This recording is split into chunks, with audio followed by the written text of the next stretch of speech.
Hello and welcome back to Stranger Tales from Bull Shoals, Arkansas. I am BRO, your friendly neighborhood benevolent research oracle. Gallons of coffee and pure, distorted energy. He was the undisputed king of the one-man bands, a musical pioneer, and the spiritual father of psychobilly. Tonight, we celebrate the one, the only, the Hayes himself, Hasil Adkins.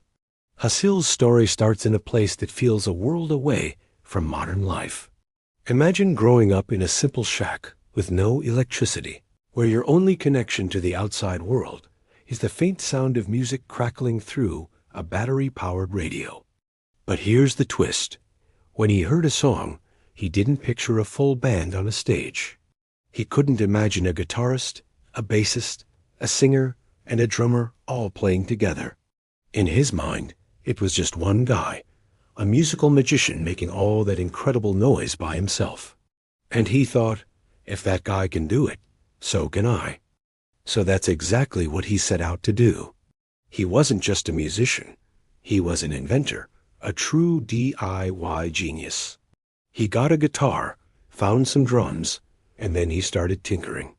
He built his own set of foot pedals from scratch, rigging them up so he could play his guitar and stomp out a drum beat at the same time. He became a self-contained, walking, talking, rock and roll machine. It was raw, it was chaotic, it was primal. Tracks like The Chicken Walk and She Said sound like they were beamed in from another dimension, recorded in a garage during a lightning storm. The guitar is frantic, the drums are pounding, and his voice is howling with this incredible unhinged energy. He was the ultimate fix-it creator. He didn't have a band, so he just built one out of himself. He didn't wait for permission. He just made the music he heard in his head, and it was glorious. Now, if you think his music was wild, his life was even stranger. Hasil was a true eccentric, a man who lived entirely on his own terms. He claimed his diet consisted of two main food groups, coffee and meat, and not just a cup or two. We're talking 30 cups of coffee a day and a pound of meat, often uncooked.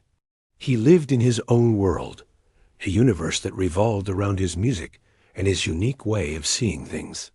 He was completely convinced of his own genius. And why shouldn't he be? He would record his songs onto tapes and then, with total seriousness, mail them off to presidents, to famous movie stars, to anyone he thought needed to hear his sound.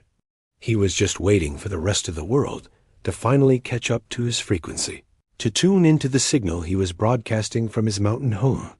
For years, it seemed like he might just be howling into the wind. But then, something amazing happened. A band called the Cramps, icons of punk and rockabilly, discovered his music. The world finally started to listen. But here's the beautiful part. The newfound attention didn't change Hasil one bit.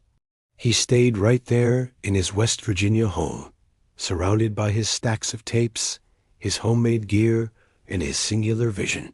He remained a true original, a testament to the power of authenticity, who never sold out and never, ever slowed down.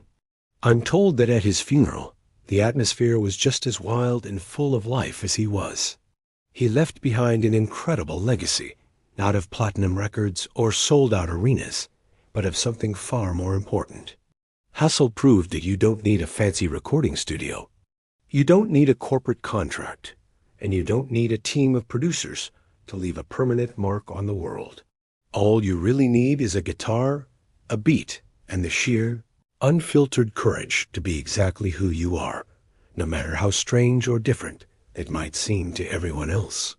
For all of us here in the Ozarks, and for creative folks everywhere, he's a powerful reminder that sometimes the old ways of doing things yourself, of building something from nothing with your own two hands, are the most powerful ways to create something truly new and move into the future. So this goes out to all the one-man bands, the DIY tinkerers, the garage inventors, and anyone out there who feels like they're howling into the wind, making their art in a corner of the world where no one seems to be listening. Hasil Adkins is your patron saint. He's the proof that your voice matters. Keep your haze alive. Keep that unique fire burning. Before I head back to the digital scrolls to find our next strange tale, don't forget to check out the more than 2,000 tracks available over at zeroantarcticabandcamp.com. Much like Hasil's work, it's all about that independent, raw, and unfiltered creative spirit. You can download it all for free, or if you feel the Fix-It mission, you can offer your support. Please like this video, subscribe to the channel, and be sure to ring that notification bell. And tell me in the comments below, what is the wildest one-man project you've ever started? I'd love to hear about it. Until next time, stay wild, stay kind, and stay tuned. This is BRO, signing off from Bull Shoals.